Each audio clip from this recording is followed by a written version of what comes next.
my next guest. He's written extensively about this subject. Please welcome into the show, Mr. David Stryzewski. Oh, look at that. Thanks for being on, Dave. They've gone and done it by a quarter. I don't think they should have, but what say you? Well, you know, the Fed has been in this like sort of weird place. I mean, they were dead wrong as it came to understanding, you know, the transitory inflation that we had. And then, you know, now we're at the quote unquote end, you know, of this cycle, and inflation's kicking back up. I think the Fed's been wrong the entire time. And so, you know, am I, you know, surprised by the 25 basis points? No, I think that they're going to just appease the market because they're trying to remain credible. So, you know, the big question is going to be, what are they going to do next year in 25 and then in 26? Are we going to get as many cuts as they said? And so I don't believe that they should be cutting as much. I mean, when you got, you know, 3.16% anticipated GDP here for Q4, when you've got inflation ticking up, and it's definitely up since September, you know, how is this a moment right now with all-time highs that we should be cutting rates? This is a moment that says actually things are pretty strong. But, you know, at the same time, the average consumer is really struggling today in this higher rate environment.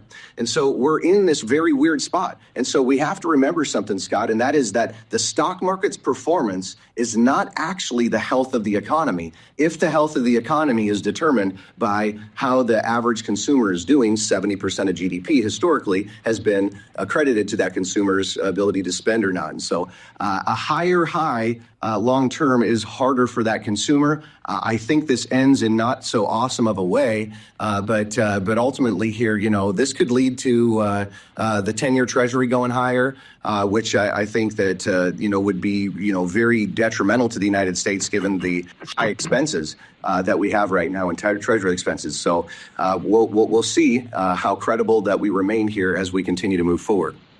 Or not credible. One of the two. Yeah, you're right. And look, our debt is so big, they're going to have to worry about interest rates hurting them in their debt repayments, right? We've got a budget deficit of $1.8 trillion per year. And I'm going to say this over and over again, but in 400 days, we're going to be $40 trillion in debt, national debt, which is insane.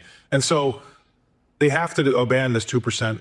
They haven't said it, but they haven't talked about it a lot lately either. If you notice, they're going to have to abandon 2% inflation goals, and they're going to have to go for growth to try to inflate their way out of our problem. That's the bottom line to me. And so I think we're meant to be expecting maybe a little higher inflation for a little longer than we thought. Now they're going to have to manage that with that growth, because if I was them, I would say, look, this 2% thing is just that's a finger in the air, right? That's whatever way the wind's blowing. Let's just go for the 3 to 4. Then you're going to get your stock market rip, right? Which is what they want with these rate cuts. And they didn't have to cut rates to do it. They still have the quiver, you know, full of arrows so that they, you know, if they do have a problem down the road, they do have some room to make some adjustments. But your last comment, I think, is the most important.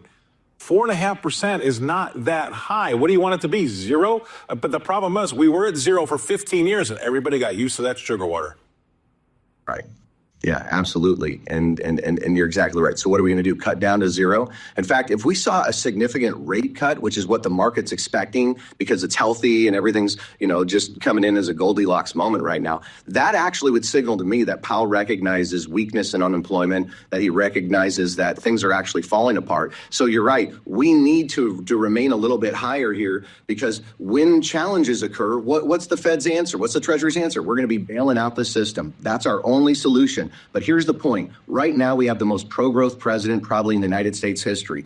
We've got a Department of Government Efficiency that's going to actually look at cutting expenses. Now, could that cut some GDP and we see some weird things too? Sure. But we're ultimately going to be seeing less money going out the door. Therefore, our financial situation should be a little bit stronger as a nation.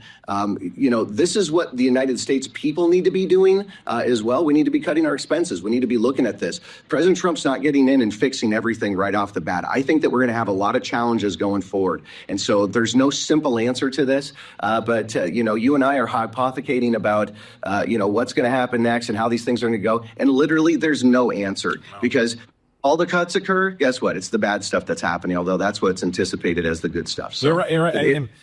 And just jumping in, I'll say that I think that the man on the street, 70% of America that would love to, you know, needs a rate cut, they need one because of what the Fed's done the last 3 or 4 years. I mean, the Fed's screwed it up so bad. And, you know, we saw with the spending that the government's been doing, you know, 9.1% inflation. I mean, It's like we can't win for losing, and the poor guy that gets caught in the middle is, the guy on Main Street, 70% of America. And so this actually could hurt him because remember, the last 2 or 3 cuts we've had saw your credit card rates go up, saw the 10-year yield go up. It's at 440 today. I bet that goes up to 450, maybe even 475, and we're still cutting rates. That's not helping the middle guy, the little guy, right? So you and I are going to be talking a lot about this. You're going to be on the show a lot. We really appreciate you coming on. Thank you very much, David Stryzewski. Coming to some Kirkland, Washington. Dave, thanks for being on the show.